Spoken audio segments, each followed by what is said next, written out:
pareja, así que la verdad que es un privilegio que pueda estar con nosotros hoy en día.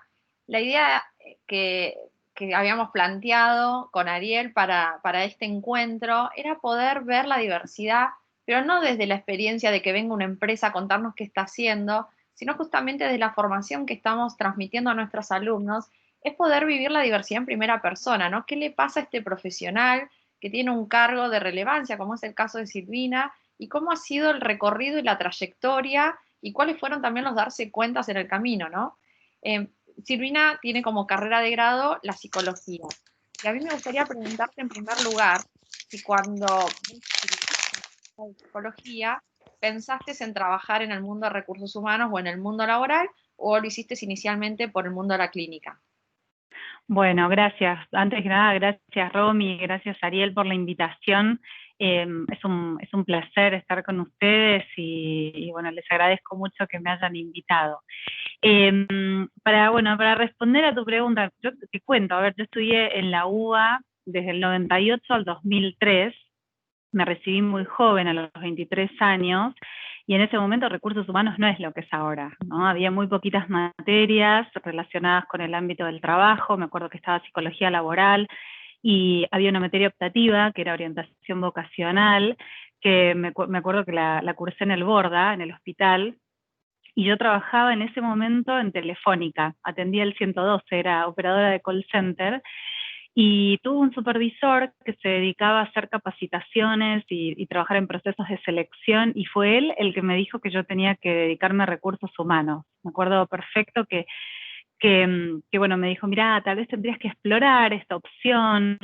Y en ese momento, bueno, la verdad es que no había muchas oportunidades como de pronto tenemos ahora, ni tampoco un espectro tan amplio como el que hay en este momento. Y la realidad es que, bueno, él me dio esa oportunidad de empezar a capacitar operadores de call center, participar de algunos procesos de entrevistas, y después, después de esta experiencia tuve la oportunidad de trabajar en un hospital ad honorem haciendo psicodiagnósticos, donde yo aprendí muchísimo sobre lo que era la administración de los test, y en el año 2004 me anoté en la Facultad de Ciencias Económicas, en la UBA también, para hacer una especialización en recursos humanos, que hoy es la maestría de recursos humanos, donde estoy dando clases desde hace ya varios años. Y la verdad es que fue un cambio, ¿no? Fue un abordaje, perdón, totalmente distinto. Recién en el año 2004 tuve un trabajo ya en una empresa de telecomunicaciones, me acuerdo perfecto que fue una empresa en la que estuve muy poco tiempo, porque a los 3 meses me desvincularon de esa compañía, así que pasé por esa experiencia de quedarme sin trabajo, y bueno, al poquito tiempo tuve la suerte de encontrar trabajo nuevamente, y bueno, me tomaron para trabajar en EDS, que es una empresa que ya no existe más, en el área de selección de personal.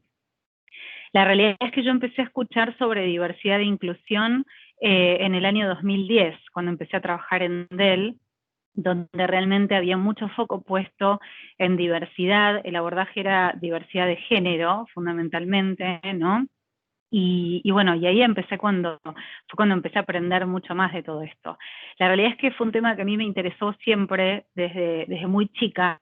Yo me acuerdo de haber cursado en la facultad, cuando hacía la licenciatura en psicología, una materia que se llamaba psicología de género, porque siempre me interesaron estos temas. Y después profundicé en muchos seminarios con psicólogas que se dedicaban a esta temática, como Irene Meller, Ana María Fernández, y fueron temas que siempre me apasionaron, ¿no? Siempre, la verdad es que me parecieron de mucha relevancia, pero bueno, cuando yo estudiaba en la facu, la realidad es que no se hablaba como se habla ahora, ¿no? De estos temas, y con un abanico tan grande como el que hay en este momento, lo cual yo creo que es fabuloso.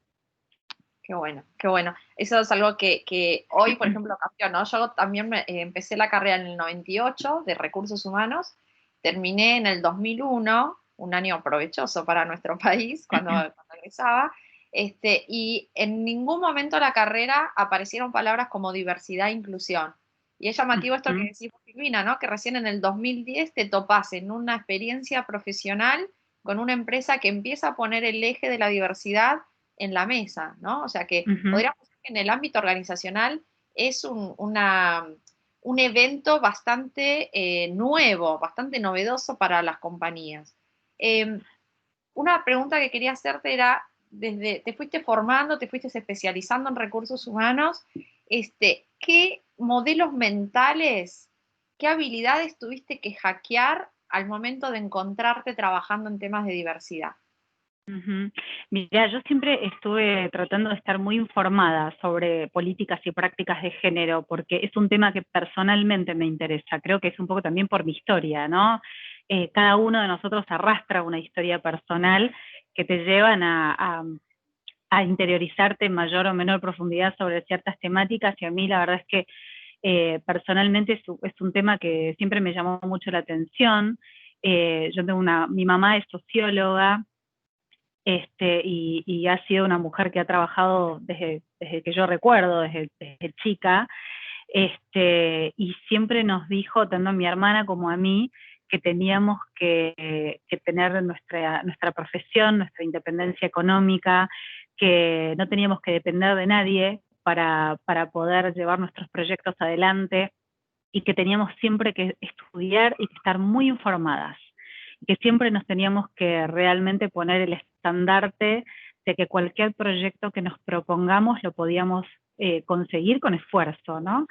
Y la verdad es que eso a mí me marcó desde muy chica, desde muy, muy chica. Por eso, tal vez un poco por esta huella que dejó mi mamá y que deja al día de hoy, y que yo intento dejar también en mis hijas, que son chiquititas, creo que es algo bueno, que llevo conmigo. Por eso te decía que, no sé, siempre estuve intentando estar informada sobre políticas de género y sobre qué es lo que pasaba en entornos de la diversidad. Y digo, eso para mí no fue un desafío inicial, ¿no? Como tampoco cuando tuve que trabajar sobre discapacidad o cuando tuve que trabajar sobre generaciones. De hecho, en el 2005, cuando rendí mi tesis en la especialización de recursos humanos, uno de los temas que yo toqué fue el tema de generaciones, que fue un tema que surgía, te estoy hablando del año 2005, que recién empezaba, había pocos autores que hablaban sobre temas de generaciones y las rupturas y las disrupciones entre los boomers, generación X, generación Y.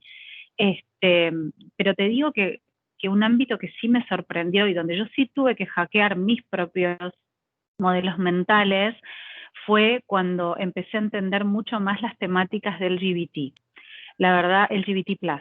La verdad es que es un ámbito donde yo no me había especializado, tampoco había profundizado demasiado, y Enel fue la compañía donde yo empecé a aprender la importancia de considerar las prácticas y las temáticas, no solamente de mujeres, hombres y cuestiones de género propiamente dichas, sino también temas que incluyan temáticas relacionadas con LGBT+.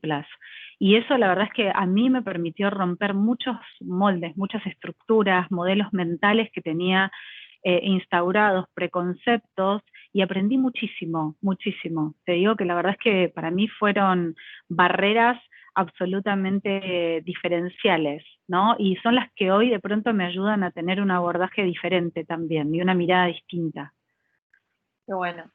Siempre nosotros citamos en la materia un autor que es Escler, ¿no? Donde dice que las relaciones se fundan a partir del diálogo, del conversar, y que las relaciones no necesariamente implican estar a gusto con el otro, pero que si no tomamos el desafío de conversar, de estar ahí, tampoco vamos a tener la posibilidad de descubrir quién es ese otro, ¿no? Y quizás darnos cuenta que somos mucho más cercanos de lo que nos parece. Y en muchas compañías he escuchado a managers, a responsables que de repente cuando se siente un empleado y dice, me voy a hacer la operación de cambio de género, hay todo un mundo, ¿no? De prejuicios, de desconocimiento, que se presenta, y cómo abordamos esa situación, ¿no? Como decís vos, creo que hay muchos modelos mentales y muchos juicios que tenemos por aprendizajes que hemos tenido a lo largo de nuestra vida, que tenemos que romper, y el desafío de, ¿y qué hacemos con esta nueva realidad que se nos presenta, ¿no? Sí, absolutamente. Y cómo empezar a naturalizar también estas cuestiones, ¿no? Yo creo que, ya te digo, los primeros abordajes y tal vez los más naturales, valga la redundancia, son empezar a romper la cuestión de la barrera entre el hombre y la mujer en el ámbito laboral y demás, pero a medida que uno va profundizando, te das cuenta que va mucho más allá de eso, ¿no? Y la diversidad tiene un abanico y una multiplicidad de cuestiones que están vinculadas con uno mismo y con preconceptos y con valores y con formaciones de tipo cultural que también tenemos que empezar a romper, ¿no? Nosotros, digo, trabajando en entornos multiculturales, siendo argentinos, argentinas y digo, trabajando con otros países, con otras regiones, este, con otras personas que no viven como vivimos nosotros o que tienen otro tipo de forma de aproximación a las realidades, también eso es hablar de diversidad, ¿no? Así que yo creo que es un tema donde tocas una gran cantidad de aspectos que hacen a poder aprender, y el aprender con H en el medio, ¿no? De incorporar de qué se tratan las diferencias y por qué tenemos que aceptarlas y abrazarlas. Coincido. Quería preguntarte cuál fue tu primera experiencia concreta, tu primer proyecto en diversidad, si nos podías compartir. Sí, mira, vos sabés que, como les contaba, yo en Dell tuve la posibilidad de liderar un chapter, como se llamaba en ese momento, un capítulo sobre mujeres en diversidad. La verdad es que como yo les dije, es un tema que me gustaba mucho, entonces me interioricé también muchísimo y tuve la oportunidad de liderar este capítulo para Argentina, Chile, Colombia y Perú, o sea, para varios países dentro de Latinoamérica. Y esto me permitió a mí participar de muchos foros internos y externos, ser speaker en distintos eventos, no solamente dentro de la compañía, sino también afuera, no solo en Argentina, sino en otros países de la región, para poder hablar sobre la importancia de la incorporación de la mujer en el ámbito de la tecnología, que digo, para nosotros eso hoy es un desafío. Mi experiencia laboral es de haber trabajado más de 18 años en empresas de IT, en empresas de tecnología, y la verdad es que es un desafío muy importante, pero no solamente la mujer en roles técnicos, sino la mujer en posiciones ejecutivas, porque en la medida en la que uno va escalando en la organización y en la medida en la que va llegando a lo que son, llamamos, los C-levels, ¿no? Los puestos ejecutivos dentro de las organizaciones, te encontrás con muy pocas mujeres, y hay más cantidad de hombres sentados en la mesa de dirección y participando de procesos de toma de decisiones muy serios. Entonces, yo tuve la oportunidad de participar y de tener estas experiencias, y en el año 2018 gané un premio al mejor chapter de Latinoamérica, por todas las acciones que habíamos realizado en conjunto. Así que la verdad es que eso fue como mi primera experiencia, te diría, que fue creciendo y de la que yo también fui abordando y conociendo cada vez más. Pero bueno, qué interesante. Y quería preguntarte cuáles fueron, en toda esta trayectoria que tenés, las barreras más recurrentes o habituales que te has encontrado en las empresas para implementar políticas de diversidad e inclusión. Uh-huh. Mira, yo creo que las barreras más importantes son las barreras de tipo cultural, pero no solamente de la organización, sino las barreras sociales que nosotros tenemos, las que traemos arraigadas desde pequeños, pequeñas, y que las llevamos con nosotros a cualquier lugar, en cualquier lugar y vayamos a donde vayamos. Y la realidad es que es difícil romper con eso, porque tenés que lidiar con modelos mentales que están muy preestablecidos.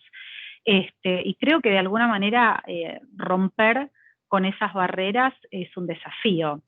La realidad es que cuando vos empezás a implementar o desarrollar políticas de género dentro de las organizaciones, eh, lo más importante es que te escuchen, ¿sí? Pero te diría que no que te escuchen el general de los empleados, sino que te escuche el número uno de la organización, que te escuche el gerente general de la organización o la gerente general de la organización, que ponga las políticas y las prácticas de diversidad como parte de su agenda, que realmente considere que esto es importante y es fundamental transmitirlo, porque cuando el número uno o la número uno de la empresa en la que estás o de la organización, sea grande o chiquita, no importa si es una empresa, si es una pyme, o si es un proyecto, o si es en cualquier lugar vos podés poner en práctica este tipo de políticas o de procesos o de prácticas, porque forman parte de cómo nosotros transmitimos nuestro discurso, cómo nos comunicamos con otros. cómo dejamos de ser agresivos en ciertas formas, o agresivas en ciertas formas de transmitir nuestros mensajes, y cómo los hacemos mucho más inclusivos. Yo creo que si el número uno de la organización o la número uno compra esto realmente como parte de su agenda, entonces es mucho más fácil que esto permee hacia el resto de la organización. Ahora, si las personas que lideran la organización no creen en estas prácticas o en estas políticas, es mucho más difícil. Yo creo que la mayor barrera es esa, ¿no? Encontrarse con personas que realmente crean que esto es parte de un modelo de gestión, porque no es, implementa una política para que haya un cupo de mujeres o un cupo de personas con discapacidad o un cupo de personas de generación o LGBT o lo que sea. No pasa por ahí, pasa porque realmente vos tengas la convicción de que esto es parte de tu cultura, es parte de lo que vos querés difundir y transmitir dentro de la organización, y que eso permee en el resto de los equipos. Y cuando esas prácticas no se respetan, realmente llamar la atención y generar cambios de actitud, generar cambios de comportamiento, porque esto es lo que hace que no sea un obstáculo. ¿Sí? Claro, claro, qué bueno. Otra pregunta que quería hacerte era, si tuvieras la máquina del tiempo y podrías volver el tiempo atrás, ¿qué harías distinto hoy, la Silvina de hoy, en las experiencias que tuviste en diversidad e inclusión? Mira, yo les conté recién que lideré el chapter de Women, de mujeres, durante muchos años, y todos los eventos y todas las charlas y todas las prácticas estaban dirigidas a mujeres. Y una de las cosas que yo aprendí es que para que las mujeres puedan crecer en las organizaciones, tiene que haber hombres que quieran que eso pase. Y la verdad es que si yo pudiera cambiar algo, lo que haría sería incorporar a este tipo de eventos y a este tipo de prácticas y a este tipo de espacios, mujeres y hombres, para que los hombres también escuchen cuáles son las problemáticas que tenemos las mujeres, para que realmente también haya una reflexión de parte de hombres y mujeres, para que esto sea una construcción conjunta, porque la realidad es que no es un problema o no es un tema que las mujeres solas tengamos que resolver, ¿sí? Y esto te lo digo desde la perspectiva de este capítulo que yo lideré durante mucho tiempo. Yo creo que esta es una temática donde todos debemos participar. Así que eso yo creo que sería algo que haría diferente. Sería incorporar a los hombres a este tipo de conversaciones y a este tipo de espacios. Qué bueno, siempre escuchándote, ¿no? Se me venía a la cabeza mucho de lo que hablamos en el aula con los chicos, ¿no? Donde decimos, el feminismo no puede seguir su desarrollo y su cauce si no incorpora a los hombres.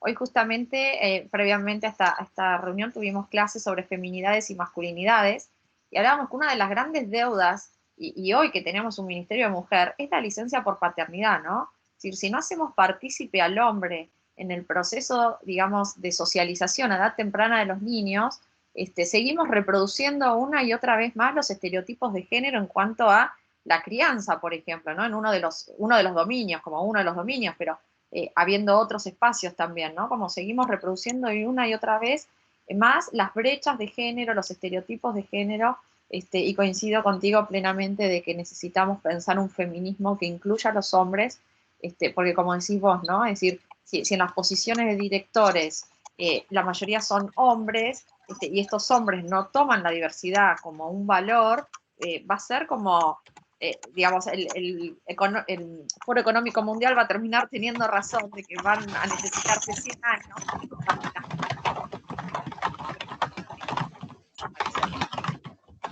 Quería preguntarte ahora, vos estuviste en los de tecnología, estuviste en Dell, ahora estás en Microsoft. ¿Cuál es tu mirada respecto del rol de la mujer en la industria IT, que es una industria donde básicamente la mayoría son hombres? Mira, yo tuve la posibilidad de tener un recorrido, como vos bien dijiste, antes de trabajar en Microsoft. Yo trabajé casi 10 años en Dell, antes trabajé en HP, trabajé en EDS, o sea, siempre empresas de tecnología. Y la realidad es que esto es difícil porque es una industria muy polarizada, ¿no? Es una industria muy masculinizada, eh, porque no hay muchas mujeres que estudien carreras técnicas, carreras de, digamos, de ingeniería, carreras de tecnología, carreras de sistemas. Creo que de a poco la mujer está tomando nuevos roles y está tomando nuevas posiciones. De a poco vemos que en las universidades hay más mujeres que se anotan en carreras técnicas, pero todavía no podemos decir que hay un 50% de mujeres y hombres sentados en un aula de la Facultad de Ingeniería, ¿sí? O estudiando sistemas, o estudiando inteligencia artificial, o estudiando para ser científicas de datos. Digo, todavía es un recorrido que yo creo que falta realizar. Entonces lo que nos pasa es que cuando nosotros buscamos roles en este tipo de industria, que son roles técnicos, vos te encontrás con una terna de 5 candidatos, de los cuales son hombres y hay una sola mujer, ¿no? Y a la gente de recursos humanos que realiza los procesos de búsqueda le cuesta mucho encontrar mujeres con perfiles técnicos en la industria. A pesar de esto, yo te digo que en los últimos, te diría, 5 o 6 años, han habido muchísimas iniciativas de parte de las industrias y de parte de la industria de tecnología y de parte de las empresas para poder capturar y para poder hacer y difundir en el mercado que más mujeres estudien tecnología. Las mismas empresas hacemos muchas acciones para difundir este tipo de programas. Hay muchas ONGs, como Chicas en Tecnología, por ejemplo, que se encarga de trabajar mucho sobre formar y generar nuevos skills en tecnología. Pero todavía sigue siendo una industria que es bastante polarizada. Y después otro de los puntos es que lo que les comentaba al principio, todavía yo creo que en las mesas de directorio y en los C-levels es un desafío encontrar mujeres que puedan estar sentadas en posiciones de liderazgo alto, ¿no? Todavía nos encontramos con muy pocas mujeres que son CEOs de organizaciones o que son las número 1 de organizaciones, pero creo que de a poco esto va a ir cambiando. Cada vez más tenemos un discurso que nos está invitando a tomar nuevos roles. Me parece también que hay una cuestión que está muy vinculada con la flexibilidad que las organizaciones pueden dar para que la mujer también pueda cumplir con roles naturales, ¿no? Como el hecho de poder ser mamá, que muchas veces para muchas mujeres es un obstáculo, o lo ven como un obstáculo, y no debería serlo, porque las empresas deberían poder dar esta posibilidad de que la mujer pueda compatibilizar su vida personal y su vida profesional y allanar el camino. Así que bueno, creo que todavía es un camino que tenemos que recorrer. Pero soy Esta semana, positiva, ¿eh? Soy sí. positiva. Yo creo que esto va a cambiar positivamente. Bueno, esta semana de hecho fue novedad, ¿no? Y fue también interesante cómo los medios lo titularon, que Silvina Moschini, ¿no? Como la primer mujer que lidera un unicornio, o que lidera el nuevo unicornio, ¿no? En una empresa de tecnología. Y ella también hacía como un descargo un poco también en línea con lo que vos contás, ¿no? En cuanto a esto de a los inversores, por ejemplo, ella no salió a buscar inversión a fondos de inversión, justamente, dice, los inversores desconfían de poner plata en proyectos liderados por mujeres. Les es más fácil poner su dinero en proyectos donde estén liderados por hombres que estén liderados por mujeres. Dice, entonces, para Marcos Ujú, Galperín es más fácil conseguir inversión que, dice, para mí, ¿no? Y ahora la novedad y el titular fue una mujer que lidera un unicornio, ¿no? Es decir, no fue una persona o una persona de tal país que está liderando un unicornio, sino el titular es la mujer que está liderando un unicornio. ujú. Otra pregunta que quería hacerte, Sil, es ¿qué están haciendo hoy en Microsoft en temas de diversidad e inclusión? Si podías compartirnos un poquito qué tipos de programas se están desarrollando. Ujú. Bueno, en Microsoft tiene a ver, algo con lo que yo me encontré y con lo que todavía estoy maravillada. Yo no tengo mucho tiempo en Microsoft, tengo 1 año y medio, hace poco que estoy en la compañía, pero hay algo que para mí es espectacular, y es como digamos, el discurso sobre la diversidad e inclusión está embebido en la cultura organizacional. Eso me parece realmente fantástico, porque en la medida que nosotros podamos hablar y poder poner sobre la mesa estos temas de conversación como temas clave y temas críticos, y parte de la agenda de los ejecutivos de las compañías, creo que esto hace que permee en nuestras propias prácticas. En Microsoft hay una multiplicidad de iniciativas, ¿no? Nosotros tenemos lo que llamamos los ERGs, que son los grupos de empleados, que lideran ciertas prácticas, como por ejemplo prácticas de mujeres, prácticas de accessibility, que es de discapacidad. Tenemos un chapter nuevo que se llama GLIM, que son las prácticas del LGBT. Entonces, en cada uno de estos grupos de empleados que están liderados por los empleados y donde cada grupo tiene un sponsor, que es ejecutivo, dentro de la organización, y el gerente general también participa de estas charlas, de estas iniciativas, hace que tengamos un abanico de temas que se van tratando en cada uno de esos espacios.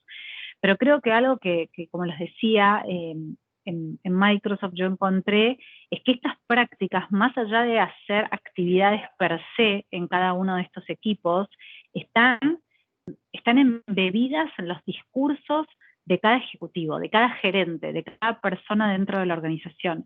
Y eso realmente es parte de nuestra cultura, ¿no? Donde cada vez uno va naturalizando de qué se trata hablar de diversidad e inclusión. Microsoft tiene 4 pilares.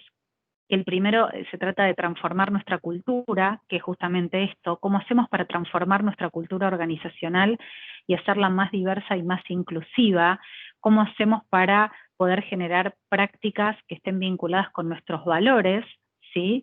Que están vinculados con el respeto, con el accountability, con la responsabilidad.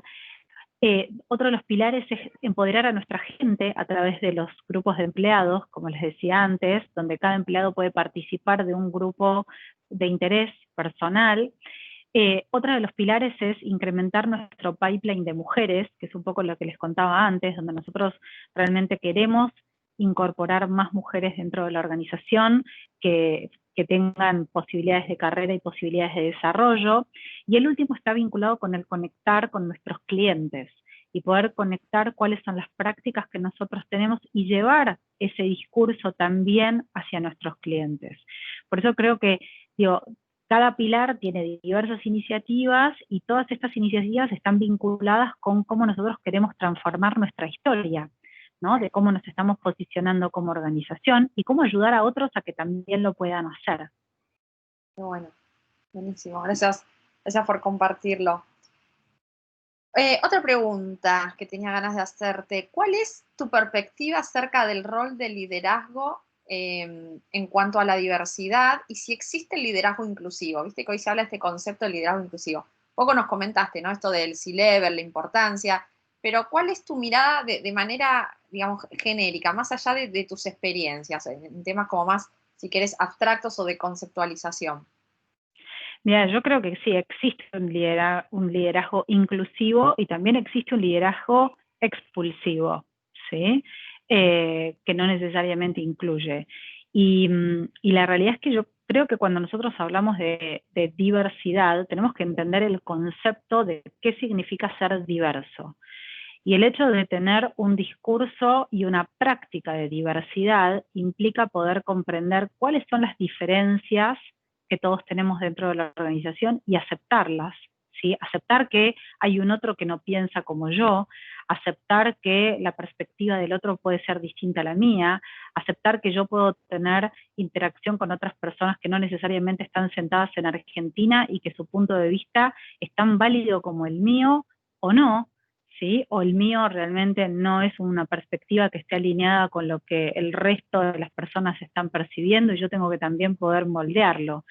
Yo creo que el liderazgo inclusivo pasa por ahí, no solamente por definir, bueno, qué cantidad de mujeres o qué cantidad de hombres tengo en la organización, o si incorporé gente con disabilities, o si incorporé gente de generaciones diversas, o con prácticas LGBT, van mucho más allá de esto. Creo que el liderazgo inclusivo pasa por esto, por poder seleccionar personas dentro de mi organización y dentro de mi equipo que no necesariamente sean como yo, o que no necesariamente hayan estudiado en una super universidad, o que no vengan de una familia de clase media, poder saber que yo puedo incorporar dentro de mi equipo perspectivas diferentes. Yo creo que eso es una práctica de liderazgo inclusivo. Son personas que yo no sé si trabajaron este concepto del growth mindset, pero es esto de tener la mente realmente abierta, de poder aprender del otro, poder aprender acerca del otro y poder entender que digo, la verdad no es la que tiene uno, sino que es una construcción de redes. Me parece que esta es la mirada de un liderazgo inclusivo. Buenísimo. Una última pregunta de mi parte. ¿Cuál te parece a vos que son los desafíos, cuáles son los desafíos que se vienen en materia de diversidad e inclusión? ¿Y qué recomendaciones darías para las empresas que están como arrancando o que dicen, bueno, este tema ya está en la agenda, la gente me lo está pidiendo, ¿por dónde arranco? Uh-huh. Voy a empezar por la última pregunta, ¿no? O sea, ¿por dónde arranco? Yo creo que hay que empezar por cuestiones básicas, ¿no? Que nos afectan a todos. Y si yo estuviera hoy sentada en una organización que no tiene ningún tipo de práctica sobre diversidad e inclusión y que quisiera incorporar algo, lo primero que haría sería mirar algunos indicadores, ¿no? Que a mí me permitan saber dónde estoy parado o dónde estoy parada. Indicadores simples, ¿no? ¿Cuántas mujeres tengo? ¿Qué población tengo a nivel generacional? Si tenemos personas LGBT+. Y una vez que vos entendés cuál es tu población, también empezás a poder establecer un diagnóstico de dónde yo puedo enfocar las distintas prácticas que a mí me gustaría llevar adelante. Y una vez que yo tengo todo esto, tengo que ver también quiénes son las personas dentro de los equipos de liderazgo que realmente van a hacer personas que realmente sumen y se sumen a poder llevar adelante, a poder implementar esto y que lo incorporen como parte de su agenda personal, que lo incorporen como parte de algo que realmente es de valor y que va a ayudar a las organizaciones a crecer de una manera diferente. De vuelta, yo lo que creo es que si los líderes de las organizaciones no están convencidos o convencidas de que esto es importante, es muy difícil traccionar prácticas de esta naturaleza.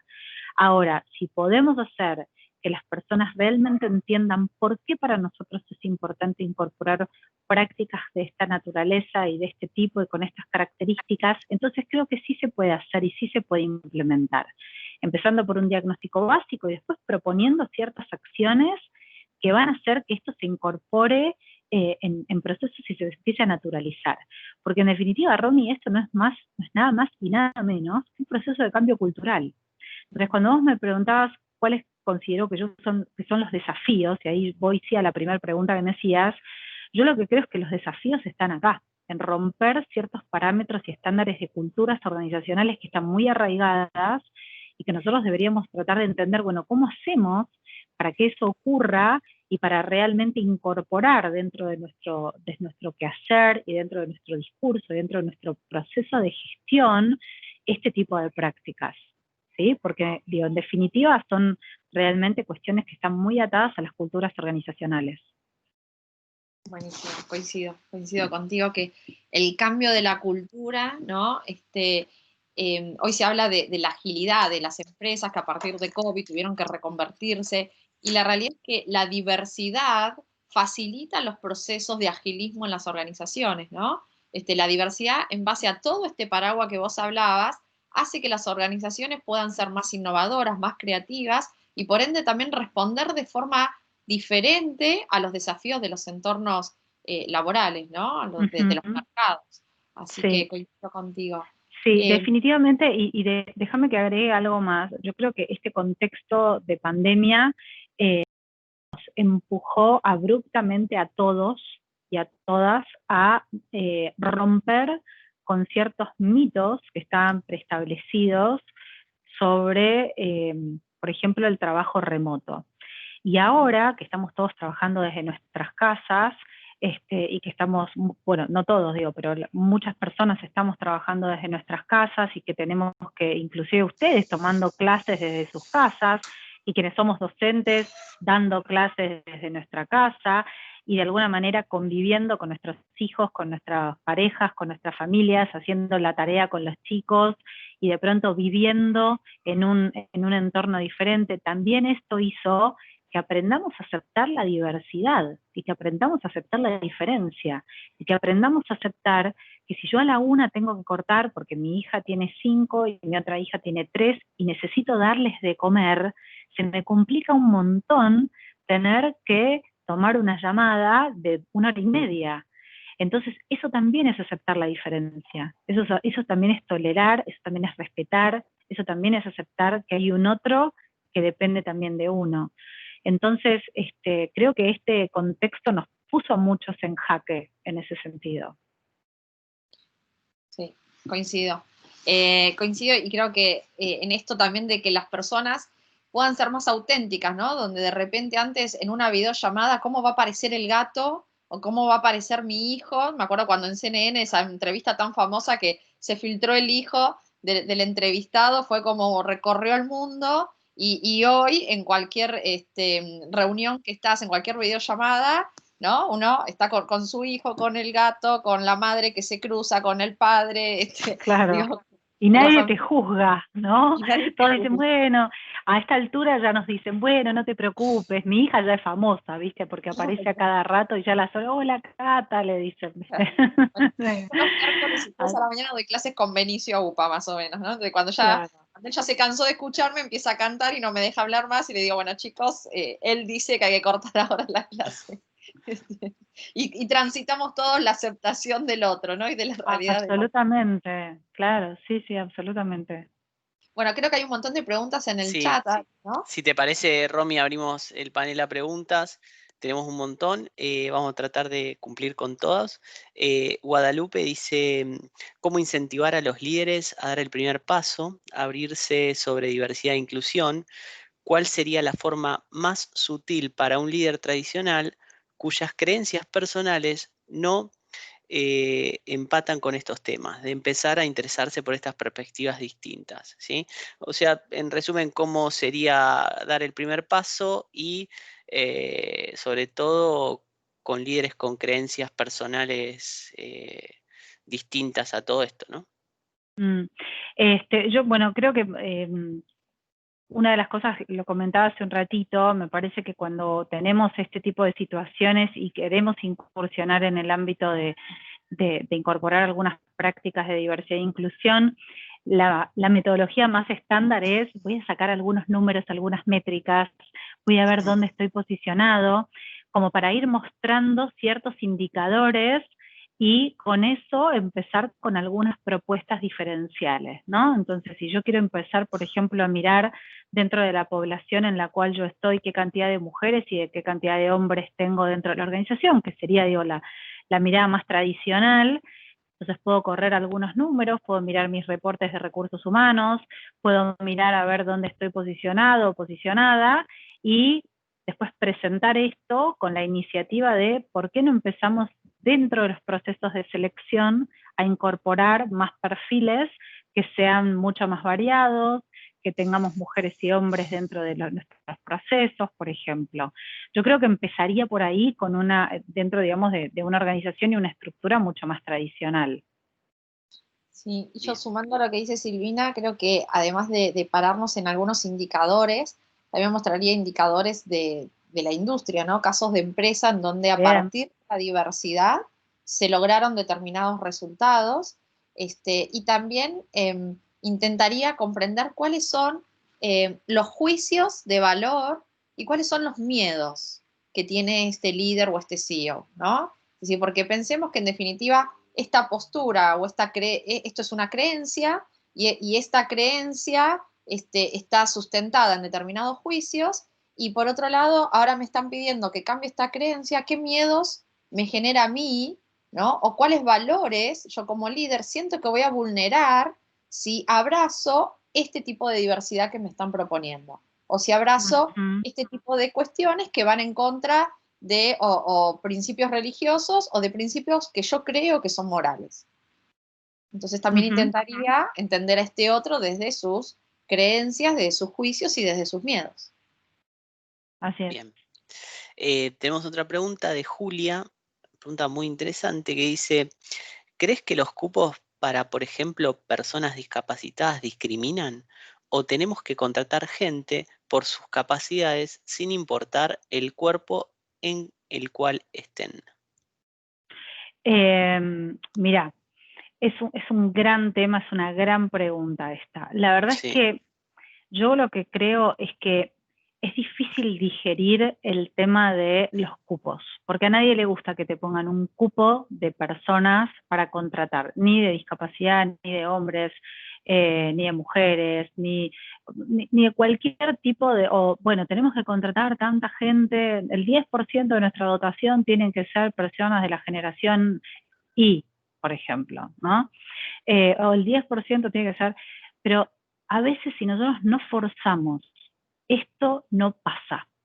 Entonces, es difícil de digerir, es difícil realmente de abordar, pero cuando se pone un cupo es porque si eso no si el cupo no existe, digamos, la cultura de la organización no está preparada para que eso pase. Entonces, por eso se ponen los cupos. La realidad es que muchas veces nosotros también tenemos sesgos inconscientes que hacen que ante una persona con discapacidad y una persona sin discapacidad, por más que tengan el mismo currículum, nos vamos a inclinar posiblemente a tomar a la persona que no tenga la discapacidad. Entonces, ¿por qué? Porque nosotros tenemos como seres humanos sesgos inconscientes que hacen que tengamos ciertos bloqueos que no te permiten tomar algunas decisiones, ¿no? Ciertas decisiones. Por eso creo que también se establecen estos cupos. La cosa es que yo creo que también en la medida que la organización culturalmente va avanzando y va evolucionando, el cupo se saca. ¿Por qué? Porque esto ya está incorporado en la cultura organizacional. Pero inicialmente yo creo que pasa por ahí, porque si vos no pones un cupo, las personas tendemos a trabajar con nuestros iguales, con las personas que tenemos mayor afinidad, con las que nos sentimos mucho más arraigados, y hablar de diversidad e inclusión implica romper ciertos parámetros personales que uno tiene preestablecidos desde muy chico o desde muy chica. Entonces, esta cuestión del cupo es obligarte a que la cosa pase por más que no te guste y por más que no quieras, ¿no? Creo que viene por ahí la cuestión. bien. Otra pregunta, Ari, si Romy. en 5 minutos la liberamos a Sil que tiene que meterse en otra reunión. Sí, sí, Este, ya. Última pregunta. Dice, teniendo en cuenta los movimientos sociales presentados en los últimos años, ¿considerás que la generación actual logrará normalizar la diversidad o aún Ojalá. falta mucho más tiempo? Ah, bueno, y con eso cerramos. Me parece que es una buena pregunta para cerrar. Es una excelente pregunta y la verdad es que agradezco que la hayan hecho.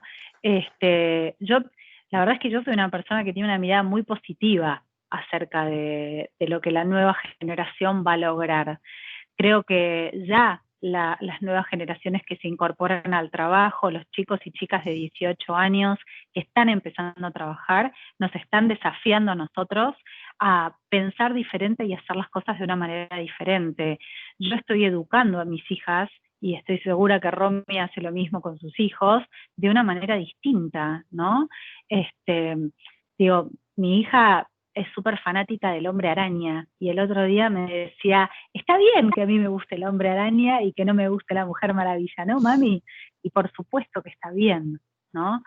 Y la verdad es que yo creo que la nueva generación y todos los que se incorporan al mundo laboral ahora, en este tiempo y quienes tienen 18 años para arriba y están en una mirada mucho más fresca y diferente, definitivamente van a abordar las cuestiones de género y de diversidad y de inclusión de una manera distinta. Y yo confío en que eso nos va a cambiar a todos el mundo del trabajo. Definitivamente que sí. Bien. Bueno, Silvina, muchísimas gracias. Te liberamos. Bueno, Muchas muchas gracias por gracias. prestarnos todo este muchas tiempo a gracias. nosotros. Estamos muy agradecidos de contar con tu presencia. Y bueno, están llegando comentarios súper lindos de la charla, así que Bueno, me parece que esto gustó mucho. Gracias, Bueno, me Romy. Te dejo alegro. cerrar, Romy, a Bueno, vos. bueno, yo les quiero agradecer mucho también a ustedes por la invitación. La verdad que para mí fue un placer. Los invito a que me conecten por LinkedIn. La verdad que fue excelente haber estado y espero haber aportado un granito más a los chicos y chicas que están escuchando. Gracias, Sil. Bueno, te liberamos, Sil, te liberamos, así podés meterte en tu reunión. Les mando un Gracias. beso grande. Gracias Adiós. a todos. Chao.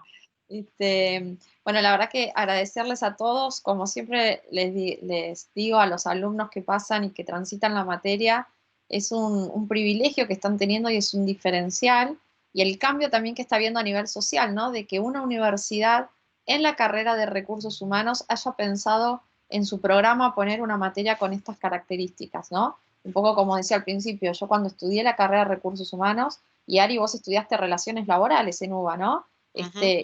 seguramente la palabra diversidad e inclusión, No la vi en toda la carrera, ¿no? la Y viste en toda sin la embargo carrera. era un enfoque súper social y demás, ¿no? Exacto.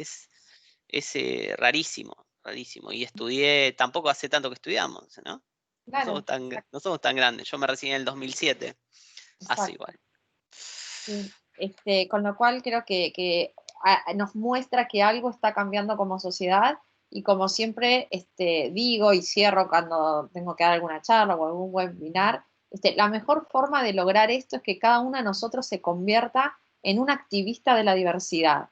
Y ser un activista de la diversidad es hacerlo desde el lugar que ocupás, desde donde estás, ¿no? Es decir, abrazar dentro del paraguas de la diversidad la causa que más te represente, y a partir de ahí podés ser un activista concientizando a tu entorno, en una palabra que le das a tu hijo, a un compañero, a un amigo, a una amiga, digo, a tu compañero de trabajo, a tu jefe o a tus equipos de trabajo, ¿no? Digo, no esperemos que sean las organizaciones las que de manera formal generen una política, sino que podemos proponerlos nosotros. Para cerrar, cuento esta anécdota de una alumna que transitó la materia, que me cuentan que se sienta frente al director de recursos humanos, le dice: yo estoy estudiando una materia donde estoy aprendiendo todo esto, y en esta empresa no estamos haciendo nada al respecto, y yo quiero que empecemos a hacerlo.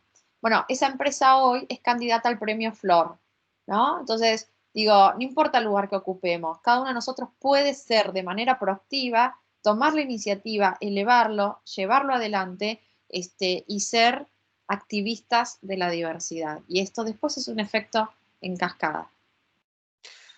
Clarísimo, Romy. Acá comenta Gabriela, dice, tal cual ser agente de cambio desde tu metro cuadrado, ¿no? Esto que decís vos. Bueno, Romy, gracias por todo. Es un placer para mí trabajar con vos, como siempre te lo digo, y que formes parte de la carrera. Hace mucho que nos conocemos y que trabajamos juntos. Así que estoy muy contento de todo esto. Gracias a todos por haber asistido. Acá la tenemos a Vanessa Ferraro también, que ha venido que ha venido mucho a nuestras aulas. Es parte también. Gracias por estar ahí, Vanessa. Gracias a todos, chicos. Espero que les haya gustado mucho. Y les mando un saludo a todos y a todas las personas que están escuchando esta charla. Nos vemos hoy 18:30. A ustedes. Gracias. Chao. Gracias.